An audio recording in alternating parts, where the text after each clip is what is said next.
नमस्कार देशवासियों। आज 23 मार्च 1931 को भगत सिंह, राजगुरु और सुखदेव जी शहीद हुए थे।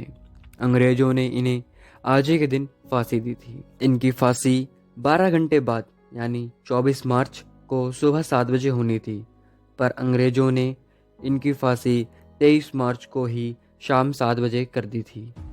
भगत सिंह का जन्म 28 सितंबर 1907 में पंजाब के लियारपुर जिले में बंगा गांव में हुआ था, जो वर्तमान समय में पाकिस्तान में है।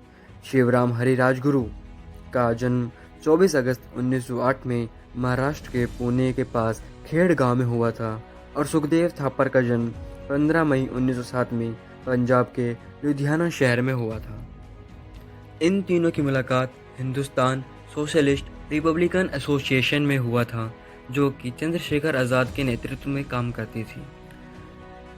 इस एसोसिएशन में सोशलिस्ट वर्ड भगत सिंह के आने के बाद ही जोड़ा गया था। भगत सिंह अपनी 16 साल की उम्र में राजगुरु और सुखदेव जी से मिले थे। 1925 में जब भगत सिंह 18 साल के थे, तब इन्होंने काकोरी कांड को सफल बनाया था, जिसमें अशफाक उल्लाह खान और राम प्रसाद बिस्मिल पकड़े गए थे और उन्हें फांसी दी गई थी। पर अपने 2 साथी को खोने के बाद भी ये दल टूटा नहीं और भगत सिंह को राम प्रसाद बिस्मिल की एक बात याद आई। सरफरोशी की तमन्ना अब हमारे दिल में है, देखते हैं जोर कितना बाजुए कातिल में है। और इसी के साथ अपने अंदर जज्बा भरते हुए भगत सिंह क्रांति करने लगे। भगत सिंह का मानना था कि पहले विचारों की क्रांति, उसके बाद हथियारों की क्रांति। आज जो लोग भगत सिंह को हथियारों की क्रांति के रूप में जानते हैं, वो नहीं जानते कि भगत सिंह विचारों की क्रांति में ज़्यादा विश्वास रखते थे। भगत सिंह ने किताबें पढ़ने का बहुत शौक था। उन्होंने जेल में ही 250 किताबें पढ़ दी थी। एक बार जब भगत सिंह जेल में थे, क्योंकि उन्होंने लाहौर की कॉन्स्टिट्यूशन असेंबली में बम फोड़ा था, तो उस दौरान पंजाब कांग्रेस के नेता भीमसेन सज्जन ने भगत सिंह से पूछा था, आप और आपके साथी ने लाहौर कॉन्स्पिरेसी केस में अपने बचाव क्यों नहीं किया? तब भगत सिंह ने जवाब दिया, इनकलाबियों को मरना ही होता है, क्योंकि उनके मरने से ही उनका अभियान मजबूत होता है, अदालत में अपील से नहीं। तो कुछ इस तरह के विचार थे हमारे भगत सिंह जी के। जेल के वार्डन चरण सिंह भगत सिंह के बहुत मानते थे। उन्हीं की वजह से भगत सिंह को लाहौर की द्वारकादास लाइब्रेरी से किताबें मिल जाया करती थी। एक किताब भगत सिंह डॉक्यूमेंट्स, जिसे चमनलाल ने लिखी है, उसमें चमनलाल जी लिखते हैं कि भगत सिंह को किताबें पढ़ने का इतना शौक था कि एक बार उन्होंने अपने स्कूल के साथी जयदेव गुप्ता को लिखा था कि वह उनके लिए कार्ल लिबनिट्ज की मिलिट्रियलिज्म और लेनिन की लेफ्ट विंग कम्युनिज्म और अपटन सिनक्लियर का उपन्यास द स्पाई कुलबीर के जरिए भिजवा दें। भगत सिंह कोठरी नंबर 14 में रहते थे।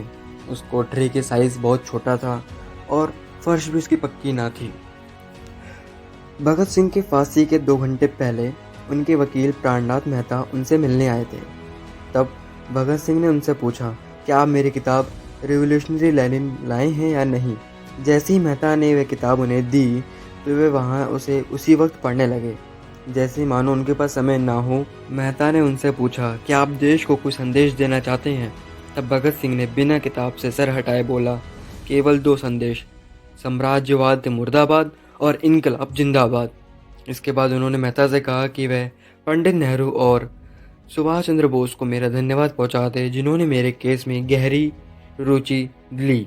जब भगत सिंह को बताया गया कि उनकी फांसी 12 घंटे पहले कर दी गई है, तब उन्होंने उनसे पूछा कि क्या आप मुझे इस किताब का एक अध्याय भी पूरा नहीं करने देंगे?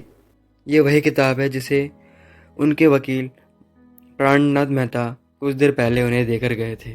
जब इन तीनों क्रांतिकारियों को फांसी दी जा रही थी, तो इनके चेहरे पर कोई भी डर नहीं था, कोई भय नहीं था। भगत सिंह कहते हैं कि उनको तो मारा जा सकता है, पर उनके विचारों को मारना असंभव है। भगत सिंह से उनके जेलर ने बोला कि आखिरी समय में अपने गुरुदेव को याद कर लो। तब भगत सिंह ने कहा कि मैंने जीते जी कभी उन्हें याद ही नहीं किया और गरीबों की उत्प्रेरणा देखते हुए मैंने उन्हें खारी खोटी भी सुनाई। ऐसे में अपने अंतिम समय में उन्हें याद करूंगा तो भगवान कहेंगे कितना कमज़ोर आदमी है ये। इनकलाब जिंदाबाद। आइए अब इस शब्द का मतलब जानते हैं। इनकलाब जिंदाबाद का मतलब होता है कि क्रांति अमर रहे, क्रांति रुकनी नहीं चाहिए। क्योंकि जैसे कि आप सभी को पता है, फांसी के वक्त एक बात कही थी कि ये मुझे मार सकते मेरे विचारों को नहीं। तो उनका यही विचार था कि इनकलाब जिंदाबाद, क्रांति अमर रहे। विचारों की क्रांति से ही युद्ध को जीता जा सकता है, ना कि शस्त्रों की क्रांति से। कुछ ऐसा मानना था भगत सिंह का।